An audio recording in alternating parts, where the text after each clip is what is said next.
The No Jumper saga continues. This nigga had too much coffee today. The No Jumper saga continue. Sharpe versus Adam. Adam versus Sharpe. Who's the light-skinned nigga? What's the light-skinned nigga that hosts up there? Didn't we just talk about this show like I don't know yesterday? that nigga name. Nah, the light-skinned cat. You know what I'm talking about. Oh, just yesterday. What's his name? I don't know that He nigga, know man. all I the don't know light-skinned what his niggas name that is. The nigga talking about. The nigga always got the hat I cocked. know who it is. He know exactly what I'm talking You about. know that shit. So look, I don't know them niggas. Look, we gave a brief description on what happened yesterday, but between yesterday and today, about 10 blogs have been released. Most notably, No Jumper released about 4, literally airing out all of Sharpe's fucking dirty laundry, all of it. You got the boy, the light-skinned nigga who got the hat cock. I'm gonna look his name up because Kylie pretending like he don't know his name. You know that Talking nigga. about, oh, bro was up here capping like he was a pimp. He married the whole time. They're That don't talking mean about, yeah, bro was behind the scenes drinking Damani piss, whatever the little light-skinned Mexican chick. Talking about, yeah, he was drinking her piss. They talking about how Mexicans bad said of a that. podcaster he was. You got Brick talking about, yeah, that's my boy. I'm finna go to Cut House after this. But yeah, this nigga, woo wah wah. He the type of nigga that when the bitches come around, he all in the bitch face drunk, trying to outshine you. Or like, let's say you come on a podcast, like, man, I got 50,000 views on my first podcast. Nigga, I got 2 million. Like, he the type to just try to shit on you any way he can. So Yeah. all of this time, they was smiling in his face for years when he was booming with the red pill shit. Now that he fall out, all his dirty laundry is content now. I want to start with you because I know you ready to go crazy on these niggas. Man, listen. How you feel about this shit? First of all, The first thing I feel, I like the fact that they sat down and did it so I could get more insight on what was going on. That type of conversation, you have that with the nigga present. If the nigga wants to be a bitch and not show up, that's on him. I like that they said that. At the end of the day, Sharpe is just a disgruntled employee. That's what he is. And what it proved was Adam is like a regular white boss. He gonna use you for the energy that's useful to him. And then as soon as you start rubbing niggas the wrong way and going overboard, then he gonna tell you, hey, you're terminated.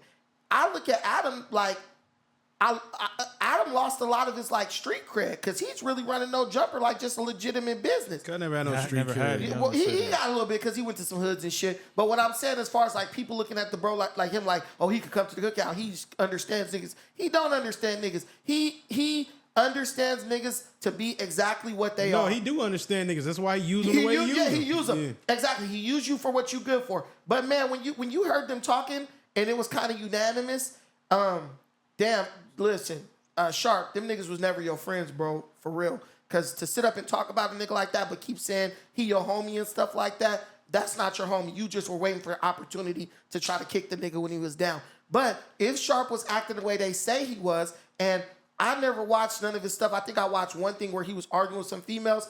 Yeah, bro, you can't be self-absorbed on another nigga's shit. Every man is the king of his own castle. No Jumper is the house that Adam built. You can't go in No Jumper trying to be bigger than Adam or bigger than the other people that Adam bring in. And guess what? Men lie, women lie, but numbers don't fucking lie. If your numbers and views ain't adding up, that's the audience. They're telling on you. That's an indictment of how appealing you was. And if your views were dying and they were trying to help you get them up and you don't want to listen to nobody, your time was gone. Your time passed. It's Almighty Suspect is the light-skinned cat I was talking about. I literally just looked up at least 4 different clips of him airing Sharpe out, which I think is dirty. I think it's bullshit. I think that's some fuck shit for a nigga to be sitting next to you podding all this time if you don't really rock with a nigga. I mean, you can keep it professional, but to me, it looked like they was cool. It looked like they was keeping a good rapport even behind the scenes. Now you come out talking about, yeah, he was trying to be a rapper back in the day. Look up his old rap videos, and yeah, he was really married. And oh, by the way, did you know he did OnlyFans? Like, cut us some hoe shit. Like, yeah, this is some shit females do when they break up with a nigga. Oh yeah, that nigga used to sleep in his car. Or, I helped that nigga when he was down, and that shit bitches do. They get to airing all your dirty laundry out. The nigga quit, and it literally was damn near like an hour of these niggas putting him down and basically telling Adam why they're valuable. So it almost looked like it was niggas explaining why they don't deserve to be cut next. Because, you know, everybody in the comments, well, who getting cut next? And that's literally the vibe I got was niggas literally, hey, Adam, you know, I do this. And Sharpe was like, God damn, cuz, like he already cut. It was Cali talk. No, I'm listening. When's their last viral moment? Anybody know? The brick crash out? Because that's looking like a while ago. It's getting dry over there. It's time for them to amp something up again and get some more attention. To me, that's that's what it's looking like. Because like they said on the show, I think within the interview, that he don't even really want to leave the show. They had just talked the day before about something. So he don't really want to leave. We came up in here the last episode and said the same thing. He don't really want to leave. He just wants better treatment. He wants to feel loved and get a hug again. That's it. That's all that nigga really wants. But you got it's a job at the end of the day, bro. We all been on that job, whether you've been a boss, I've been a boss. You trying to talk to an employee like, bro, I like you. I want you to be here. Adam said he even got to the point where he in his own shit walking on eggshells just so he wouldn't set the nigga off. At the end of the day, bro, like, you're still an employee, my nigga. Somebody is running you. You gotta do what the boss say. If you're not doing what the boss say and giving him what he want, right? And they talked about how they had people writing them questions for him, and he started trying to go into a different lane that really wasn't his lane, and it wasn't working. I mean, shit, get his ass up out of here. Now the personal shit, you don't ever sit up and talk about another man's personal business. That's not right. And those niggas are bitches for that. I ain't gonna lie to you. Like, these niggas be so hood and all that stuff, and it's just like, hood ain't hood no more because, nigga, you couldn't even get away in jail getting away with that shit in jail, sitting up talking on the nigga. Yeah, that nigga fuck this bitch and shit. Nigga, is you gay? Which I'm telling you. I said it, right? But the thing is, that to me was Adam. He didn't want to say it, so he let them dumbass niggas say it.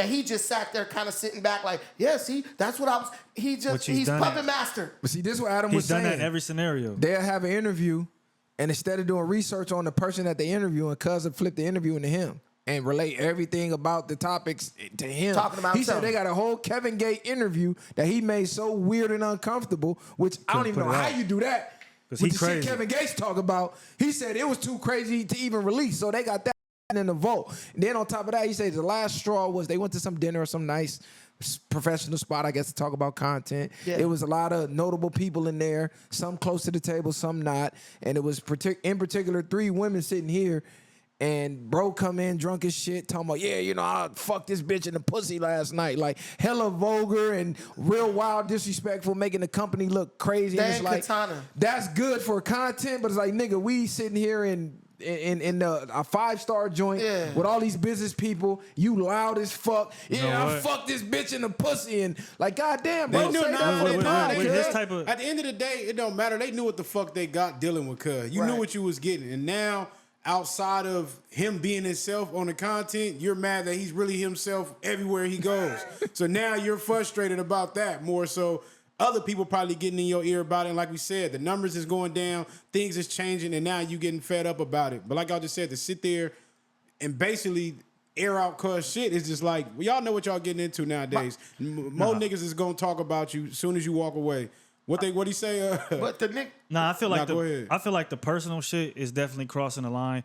But when you think about when Sharpe again came into popularity, that's in 2020, 2021, whatever the case is. So that's a little bit before things got even more Me Too-ish than they already were. So I think, because that's what they were kind of saying about the comments, and he was maybe reading some of it, and so he wanted to pivot because of that kind of look. But again, he couldn't do the research and the work to pivot and keep it, you know, as something that was consistent. So I think that he tried to stay the way that he was because he's still living in that time of being like when he was popping in 4 or 5 million views. But the perception around that kind of content has changed, as well as like if you in person, the way you might be interacting with certain women and people, things have changed literally just in the last couple of years. Things you could have maybe said or did or joked about, completely different. So when you don't adapt to that, you might end up being that person that gets chopped off at the end of the day, in my opinion. And if you ever been in management, right, Sharpe could have stayed with no jumper, but the problem was he was making more trouble than he was worth, especially when they was talking about his interaction with the female employees. Like, bro, she's just here to set up equipment. You talking about, hey, bitch, and all that. Bro, it's hard enough. It's probably hard enough to get a girl to come up and work here and doing that stuff and staying, right? Because people go, it's a revolving door kind of job. The whole thing is, I can't even blame Sharpe when I listen to it, because as a person who's managed people, Adam, you're just a bad boss. You're a bad leader. Because the shit you said about Sharpe at that table when he wasn't there is the shit you should have been saying to Sharpe man to man. And maybe you were scared bro might go off and probably fire on you or something. But at the end of the day, listen, if you ever been around a dog, right, you got a pit bull or some crazy ass dog, you got to be a firm handler to handle that dog. You can't be passive aggressive like, I just avoided him and hope that there wasn't no problems. No, hey, bro, sit your ass down. Bro, I love you. You my nigga, all that. But you got to change the way you doing your interviews. I'm man to man, me and you, ain't nobody here, so no egos got to be involved. You shouldn't, when you supposedly had and this is to you, Adam, when you had the business meeting, the first person you got to go to is him.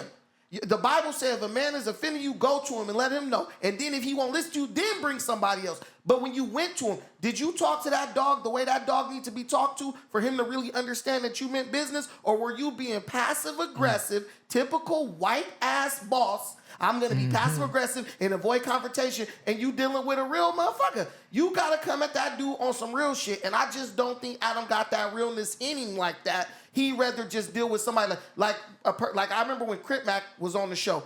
Cred would stand in the void for Adam a lot. Niggas would come at Adam. Cred could jump in, no, cut this or that. But when I never saw Adam stand up like, nigga, who the fuck you think you talking to? Nigga, this my shit. And that's one thing I will say about Vlad. You get too crazy with Vlad gonna be like, fuck is you talking about? You know what I'm saying? He's not just gonna yield or bow to you. Adam is like, you said some shit to me, I'm gonna put this nigga in front of you. This the difference, though. I don't, that... Vlad ain't Vlad even be there, on the TV screen. You're not even there when we interviewing you.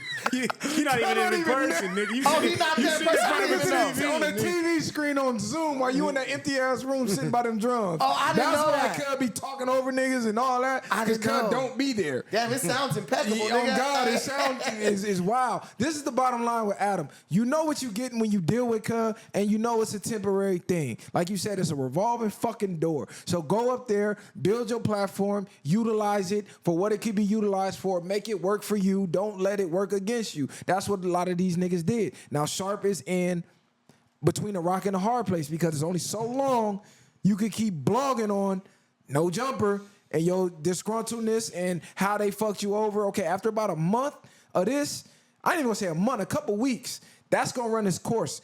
And niggas gonna be like, all right, what else?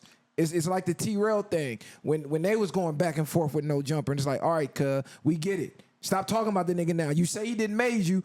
He didn't make you, but it's looking like he did because you keep talking about the nigga. But the only time your views skyrocket when you talk about Cud. So now you got to build a lane that don't involve him to show him. It was like when they said Bill Belichick made Tom Brady. Brady ain't shit without Belichick. It's Belichick. He's really the mastermind. Tom Brady went out and won another Super Bowl. Belichick ain't won shit. So the whole time we like, damn, it really was Brady. That nigga retired. You know what I'm saying? Yeah, but even Adam, he's mastered this internet shit. He's mastered that side of the platform. So by us even doing what we doing right now is the reactions and the results he won't. Because this is going to get more shine to what he's doing. He's going to continue to do it as long as that energy is still, no matter what the reactions he get out of it, people are going to continue to be snaked and do whatever you want to call it on that show.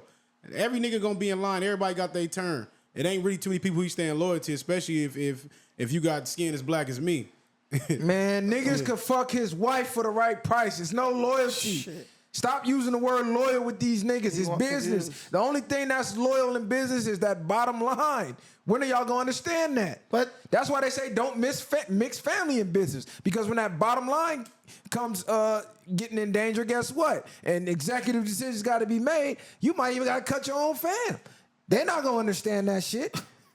Now, I'm never gonna do that, but I'm just saying that shit type of shit does happen. The thing is, I think Adam did have a certain level of loyalty to the nigga because when they was explaining it, I mean, even for you to walk on eggshells in your own company, that means you really are kind of fucking with the nigga. Like, damn, bro, I'm gonna yield, I'm gonna bow out a little bit so you could do things. Because I think Adam is cool with playing the low dog as long as you're successful, as long as it's leading to views and stuff. Like Cred. I'm sure Cred could have said some crazy shit to Adam, and Adam would have tolerated it. Why? This nigga getting me millions of views. Yeah. But when your views are dropping and I'm getting complaints with you, complaints about you and stuff, it's like, dude, you're more trouble than you're worth at that point. You're going to have to either come out with something major, and you getting me 1 million views on every video, or you're going to have to go. And I think the dude Sharpe, he probably got some issues maybe with alcohol and stuff like that, but yeah, bro just, to me, got way too comfortable. He forgot that he wasn't the captain of the ship. He forgot that it wasn't his